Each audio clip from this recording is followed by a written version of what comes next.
This is the Unscripted Climb, the podcast where business owners talk about stuff that doesn't make it to motivational speeches. I'm Chris Beecham, founder of Perch Merch, where we put your logo on things people might actually keep. I co-host this with Natalie McCauley, founder of Oh Hello Agency. She makes brands look like they have their act together. If you want a free merch or brand audit, we do that too. No pressure. Just don't blame us if we're honest. Go to theunscriptedclimb.com. Let's get going. Hey everybody, welcome to another episode of the Unscripted Climb. So today we are talking with Mike Ware, who I can only describe as a serial entrepreneur. Basically his entire life, and we're gonna learn about it. Excited to have Mike on because we were just chit-chatting before the show, and I was getting the abbreviated life story, and I can tell that you've had a significant level of life experience. Yes. And I think, in my opinion, the more life experience you have, the better entrepreneur. So tell us, where'd you start? What's your starting story? So born and raised in what they call the other side of the tracks. I had a great family, mom, dad, two sisters, and really enjoyed family. We were very, very tight-knit family. My sales started at 13. I was always a very hard worker and started with the Lincoln Journal-Star, the newspaper. And I went door to door and sold newspapers. And I was making $200-300 a week as a 13-year-old and absolutely loved it. Absolutely crushed it. Really had a good time with that. Worked there until I was 20-ish. And not specifically doing that, but doing other things. And then decided, had a life-changing experience. It was a Friday afternoon, October 14th, 1988. And I was sitting there watching the clock more than normal. And I just had this gut feeling that something was wrong. So I literally ran out of pints and drove as fast as I could all the way to the airport. And my sisters came out and said, "Daddy's sick." So, unfortunately, I got to watch my dad die. Really? Yeah. So that's a term. Sorry. Yeah. But you know what? It was a double-edged sword because my dad said to me, as he was hurting, "Don't call the ambulance. We can't afford it." And that has been in the back of my mind since that day. So I can't lose. I have to win. And I have to do it the right way. And I can't stop. So that was a big changing thing in my life. I know we all have hurts and things that happen in our lives. That transformed. Yeah, exactly. And that's what it did it for me. So when I was 20 years old, 5 of the top management at the Journal-Star quit, and they started a company called APD, Ultimate Postal Delivery, and this was like in '92. And I was 2 years old. Okay. Yeah. So I'm really old. Thanks for bringing that in. Yeah. Right. So, but it was an amazing opportunity for me as a 20-year-old kid with these 50-year-old guys that had some money and wanted to start something really cool. So what did we do? At the time, postage was going through the roof. So we delivered Ladies Home Journal, Golf Digest, Better Homes and Gardens. We delivered all the magazines to your home. So that instead of those publishers going through the post office, they went through us. So that gave a sales arm the opportunity to go to Golf USA or any of the local golf companies and say, "Hey, you want to spend $250,000 to run an ad in Golf Digest, or do you want to spend $500 and put a flyer in with that magazine?"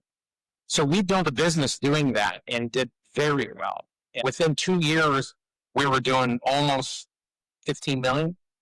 And the Journal-Star, and we started a weekly publication then, because we had the delivery force in place to do that. And so we started a delivery service where we could take, Valentino's to go used us every single time. So we do a mile radius around their store with flyers, magnets, blah, blah, blah. Every time they opened one of these way back when, there was none of those. So anyway, so it was very successful until Lee Enterprises, which is a small little publicly traded company owned by the Journal-Star, decided they didn't like that. So they crushed us. They totally, so they got into the business of door-to-door distribution. And they took it. And they took it. So, but it was a great learning curve. So myself and one of the 5 owners hung on to the very end. And I learned so much about, you got to just run. You got to just keep grinding. And so after that, Did the business end up shutting its doors? yeah.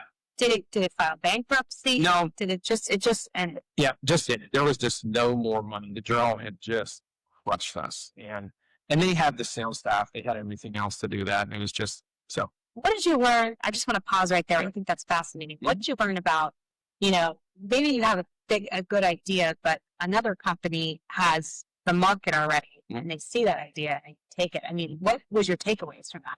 Well, may not be what you want to hear, but really you have to look around and you got to know your competition. And if you're in a no-win, and it all boils down to money. I mean, if you're in a no-win situation, because basically they lowballed everything to the point where we couldn't afford it.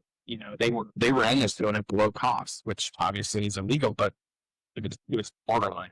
I say that's what Amazon does. That Amazon will go to a company like that's ranking. That's what they did at the beginning. I'm not sure if they do it now. That's ranking for things like diapers online, and they'll say, "Hey, you want to buy it?" And then if the company wants to come, they will just drop the prices on diapers so low that company suffers to the point where they're willing to give up the domain.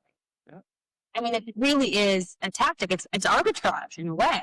Right. But it does work, and I think that's really interesting, that story. And just for our viewers who are listening, maybe a reminder to do your homework before you 100%. get into it. Okay, so you hang out till the very end. Yeah. And then what's next? And then one of my clients was a franchise company. Amazing concept. Back in the 90s, franchises were a big deal, and Were they just emerging, that concept of franchising? yeah. So we would go into small businesses. One of the small businesses was Lamar's. That was one of the businesses we franchised. And if you don't know the story of Lamar's, it was a small little gas station down in Kansas City. It was doing $1 million a year on donuts. And I didn't know that. yeah, still down there. So, and obviously the margins in donuts is really good. So we went to Lamar. He didn't want to franchise, but we bought the rights to franchise. So then he would get a portion of those rights, and we blew it up. So we went all over the country selling these Lamar's donuts. The Mill was one. Donna Jean's Coffee up in Omaha. Probably you guys are too young for that one. But Nationalities was a big one. And Nationalities was a kiosk in the middle of the mall. Said, "I'm Polish because," and Polish parking. And they had all the different nationalities. So I went to work for him. But right before I did that, my brass ring, the thing that I totally lost was a company called Golden Toes. And Golden Toes was a restaurant delivery service. Before we had DoorDash. Yes. And I did all the top categories of food. And I was open between 4:30 and 9. And I had 22 drivers at a time. That was one of the business That was the one I started. You Yes. started it. Yeah. It was called Golden Toes. Golden Toes. Golden Toes. Yep. And we're not talking like that when you could, there was no apps then. No. Oh, it was amazing. I used what do they call those radios? Yeah, basically a walkie-talkie. So everybody had a walkie-talkie, and I'd be like, "Okay, Eric, go pick up this order, deliver it here," and we had to map it all out. And it was amazing. We were doing almost $50,000 a month in 4 hours, 7 days a week. So yeah, it was DoorDash before it was DoorDash. Okay, so do you think you were too early? Is that no? I was right on, because I was 24ish and I was working for this franchise company. Okay, and I got a little over my skis, because he gave me a Mazda 929, which at the time, nice car, Mocha ass car. Yeah, and he gave me a condo in Colorado Springs.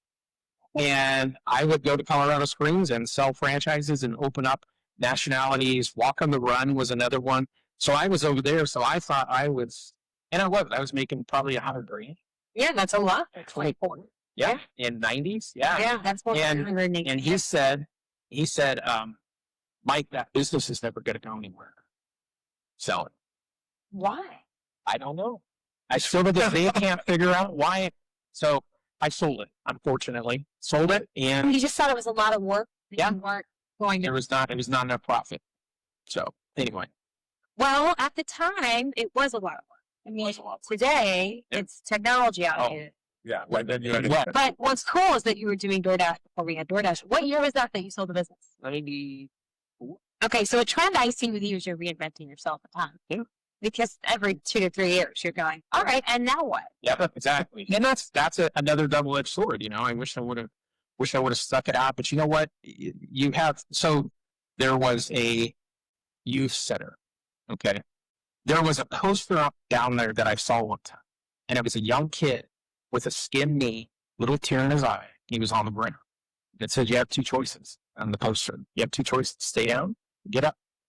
And to this day, I can still see that poster. So that's what I lived by. Is I'm never not going to be able to call the ambulance, and I'm always going to get up. I'm not going to stay down. You might get skinned up, but you can't stay down.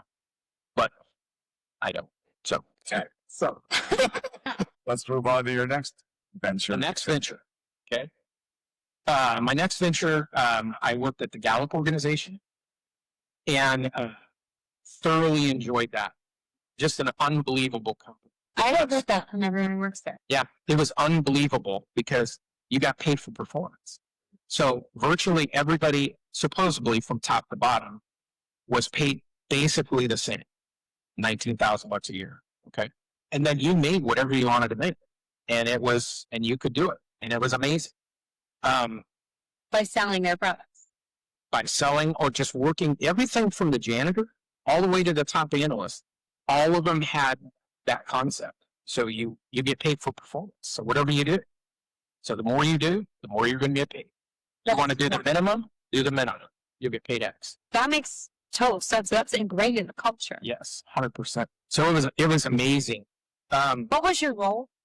So I started off doing interviews. You hear the Gallup polls. So I did the polling, and commonly you make, most people made 20, 30,000 a year, but most of it was downtown. So most of the kids were going to school. So I wasn't going to school.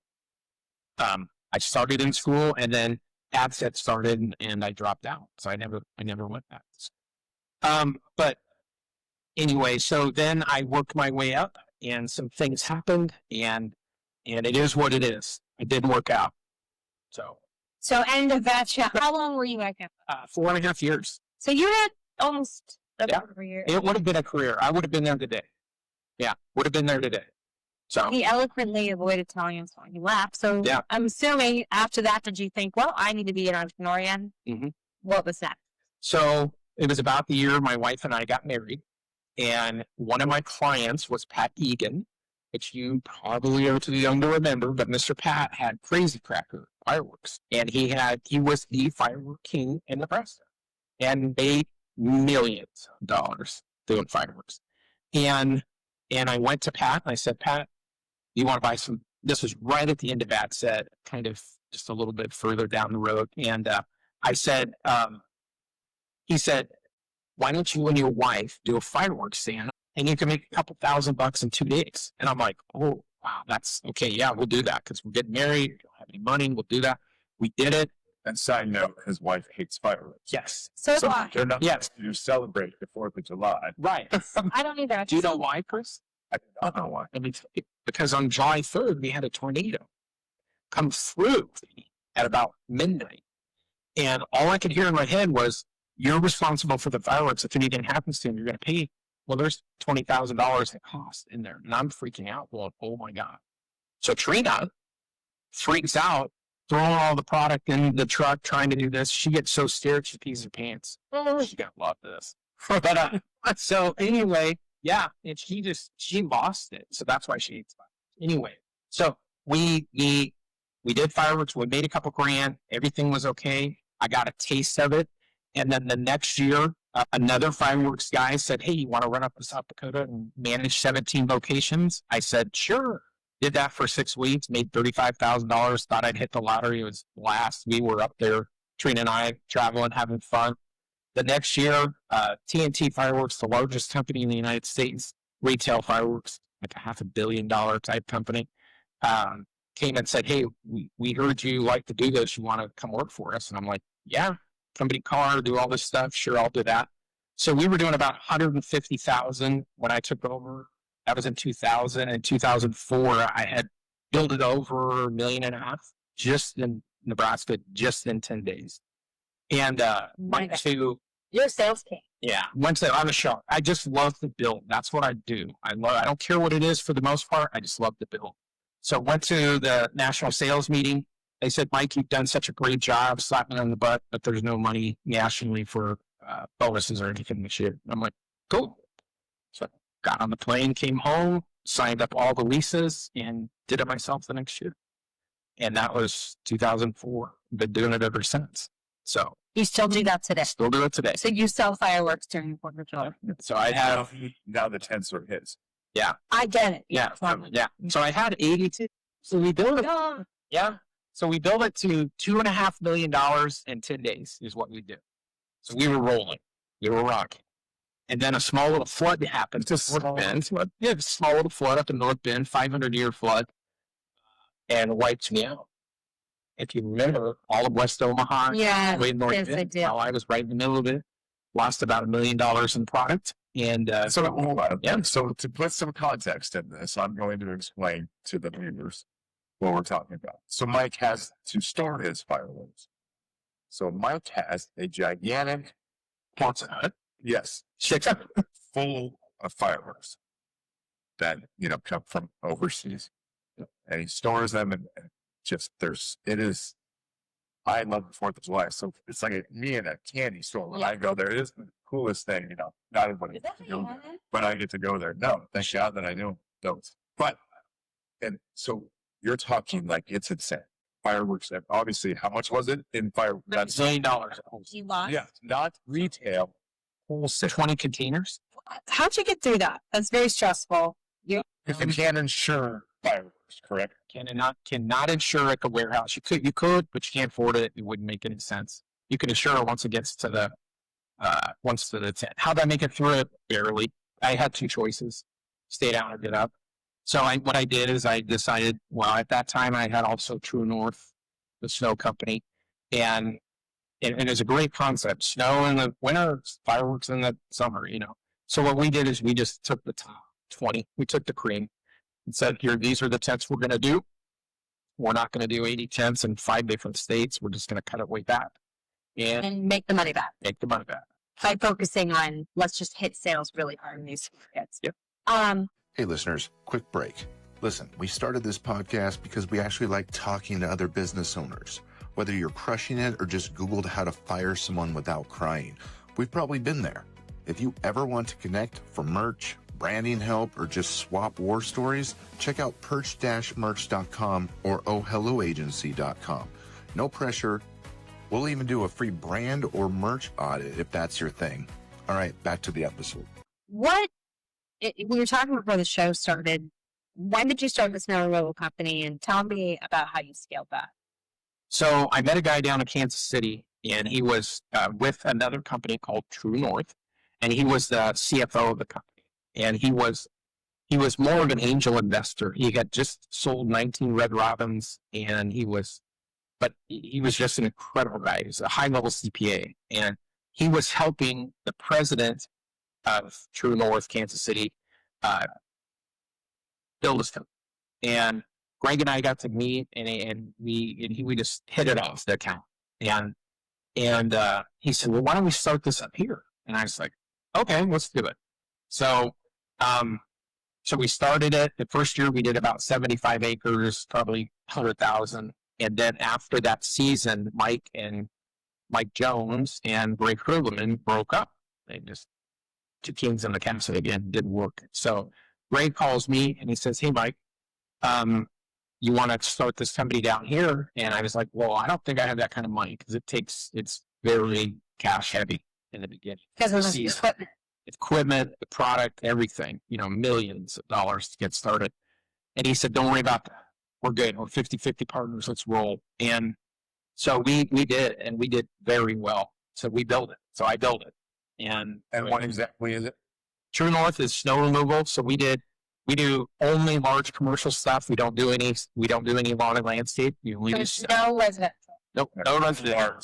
That sort of thing. Hospital, cancer hospital, little first data. Ones that not only, because I know just from knowing you in the business, like, especially a hospital, you have to clear that snow every year. Yep. Mhm. Yes, Right. we do.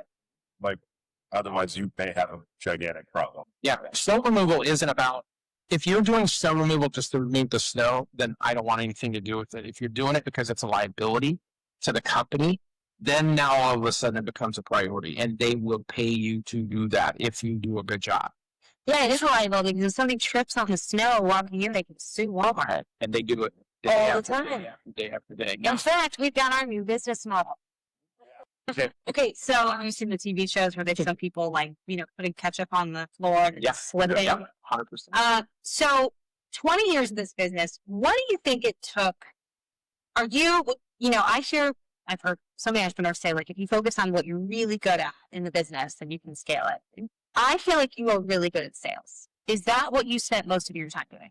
100%. Yeah, I like to develop relationships with people, high level people, and sell. That's what I'm good at. Operational, I do it and I can make it happen, but sales is where you win or lose. I think, obviously, if you don't have the sales, you don't have the money. Can't do it. Can't make it. What is your mindset about sales that kept you successful? What's your approach? Tell us your secret tip. Secret tips to sales. I'm helping do some things in the new business that I do. I do real estate right now, but I'm coaching some people, and you can see it. I think one thing that came from Gallup is you play to your strengths. You don't play to your weaknesses. We're kind of trained to play to our weaknesses and work on our strengths. And I've always believed that with Gallup is if you're in a sales position, but you're not a salesperson, get out.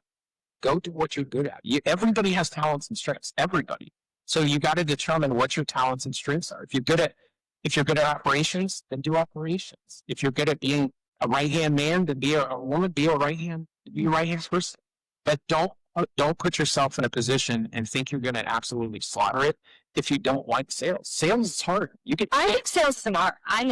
Yeah. So I think that the tactics and the strategy it takes to get really great at sales over time is just human psychology and intelligence.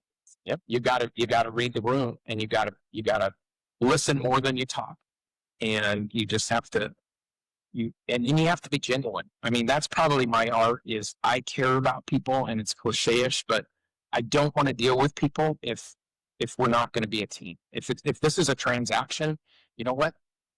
I don't need a transaction. I'm gonna move on to somebody that I can develop a relationship over time with, and that's where you really succeed, in my opinion. Yeah, because you get the referrals that too. You have the trust of people. Yep. You remind me a lot about, win friends and influence people. Yep. The book. Yeah. Yep. Like that's you. How to win friends and And you've worked it your whole life, even from knocking on doors. Yep. To calling on people. So you've been trained. You were training yourself without even realizing you were training yourself. Right. I mean, knocking on doors as a 13-year-old kid. Yeah. Let's be honest, that's terrifying. It's terrifying to most people. Yeah. Yeah. Me, I'm like, hey, you want the Sunday, the morning, and the afternoon? Because I'll get a scholarship if you do that. And they're like, yeah, I'll do that. Yeah. But what do you think you did to get these first big clients in the snow removal business that people may not be thinking about? well, you have to set yourself apart from all your competition. So I did way beyond what anybody else is going to do talking about snow. So we're going to hire a weather company that's going to cost me $5,000 a year to know exactly when the snow is going to come in. Why is that important? Well, you're a hospital. If it's gonna come in ice and then 2 inches of snow, you're going to want to know about it. Now, I'm going to want to know about it because I'm going to make a lot of money on it because I'm going to tell you it's going to come in ice. So we have to salt, and then we got to be ready to push and push. But if I can get all that prepared in the front end, then I'm going to be successful. Most guys, in that business, but it doesn't matter what business you're in. It's the same thing. If you do your homework and you put yourself in a position to win and you do your due diligence, you're going to win. The question is, how did you get in front of those people to do that? I think that's really interesting what you just said. Too. Yeah. Well, again, and I hate to keep going back to this, you either stay down or you get up. So you're either going to take my call or you're going to take my next call. If you're not going to take my next call, you're going to, okay. So I had, icebreaker gum. Yes.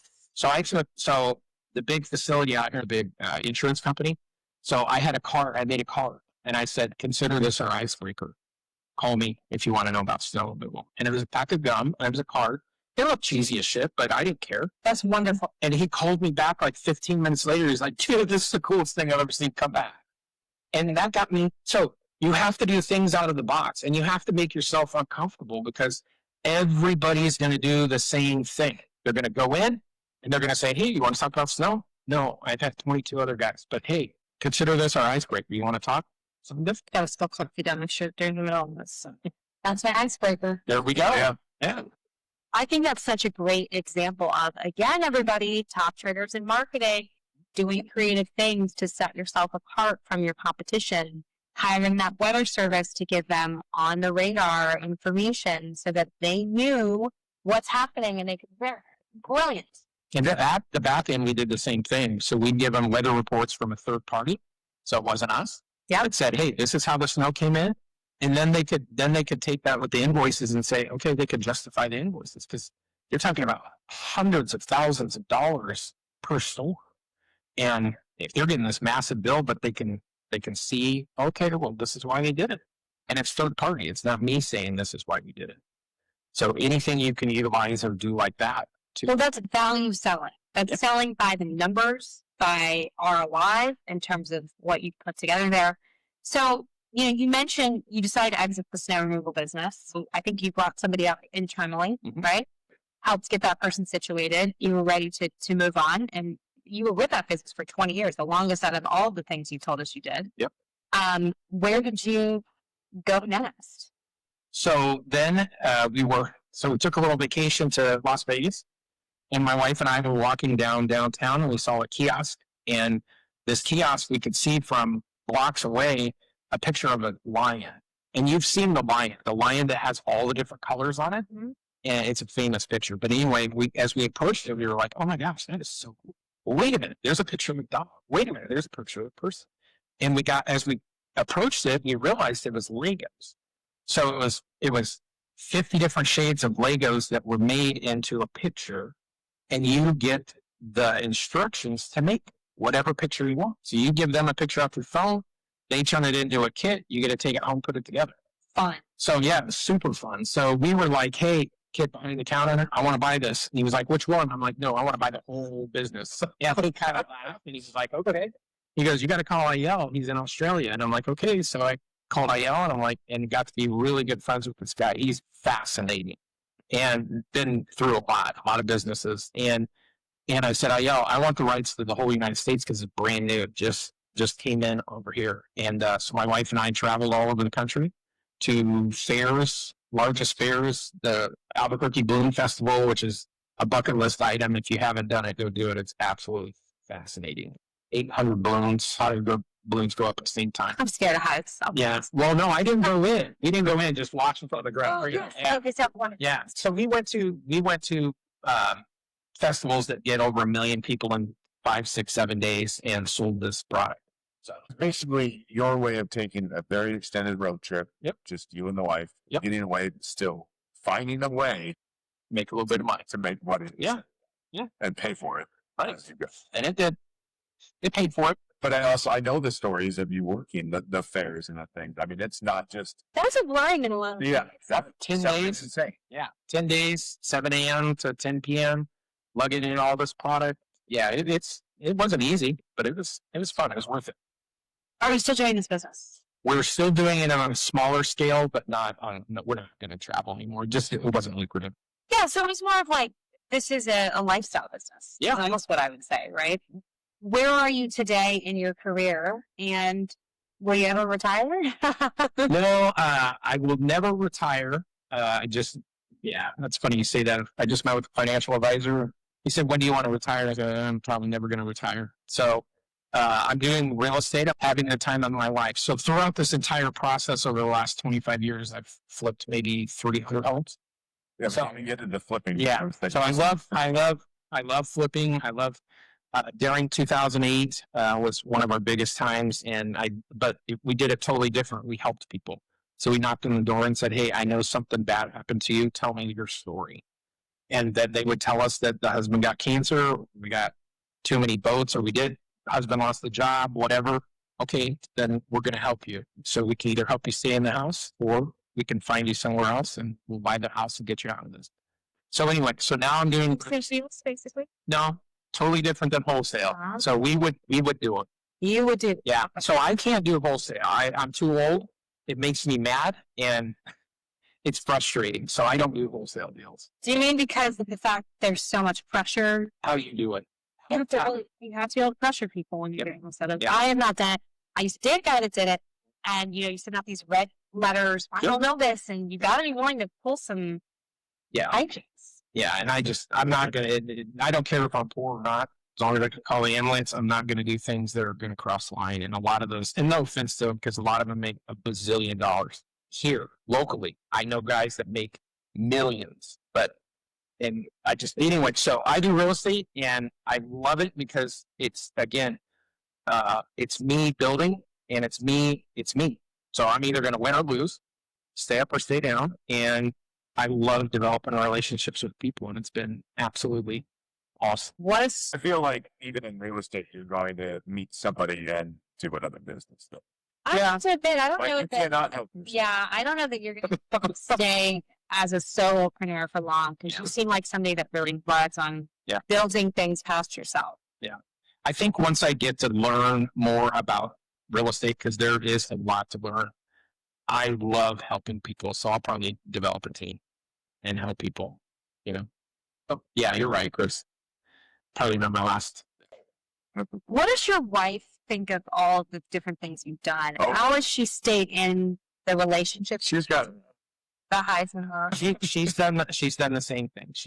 Her and I are perfect for each other. She balances me out. She's owned salons. She does a lot of things herself. And Does she have a salon now? no, Okay. she works at the cancer hospital. She's a hairstylist and helps women. That's her career. Oh yeah, she's making a difference, and I think that's where she needs to be. So yeah. Wow. Okay, so I want to just end on this question, and maybe it won't be the end, because I'm sure Chris might have more, but, when was a moment where you really thought you had lost it all and you didn't know where you were going, and how did you get yourself out of that? That's a great question. So I remember that time. I have a lot of faults. I'm very much a God-fearing person, and during Gallup and the tribulations that went through that, I was sitting on my back porch, drinking a glass of wine, looking up at the stars, probably too many glasses of wine. And I just said, God, show me the way. And I would suggest that anybody that's struggling with anything, that has any, that believes, just say that and listen, because he will tell you. You may not like it, and you may not know he's talking to you, but he will tell you where to go. So I just said, show me the way. And I also did that when True North was, when I was at the end of True North. Yeah, because I was making good money, and the business was making money, and it was thriving. I was not where I needed to be as a person, as a husband, as a dad. And I just said, God, show me the way. So, what I take from that, and I believe in God, Chris, I don't. There you go. Right? Yeah, I don't know if you're as close as me, God. I do the same thing. I do it regularly. Yeah. Just show me where I'm supposed to be going. Right. Yep. I think in a way that's like our self-intuition. I think God is guiding that intuition. Mm-hmm. And what I hear you saying, whether you believe or you don't believe, listen to yourself in those hard moments. Like, listen to the version of yourself that your gut is screaming at you, telling you what to do. I think there's several times I've signed contracts, I've gone forward with partnerships, I've done things that I knew weren't the right thing, and I wasn't, and myself was telling. I know exactly what you're talking about. Just listen. Right. So Yeah. you've got to get clear, and whatever makes you get there is going to show you what. Can we find you all your stuff? When Later. found you. you can find me on Facebook. I'm not great at, like my daughter, who is all over, and you call me 402-306-2363. I'm always here. You can find me. Stay up or stay down? You want to stay up? Amen. Yeah. Yeah. Yeah. Yeah. Speaking of that, one thing you're always trying to help people.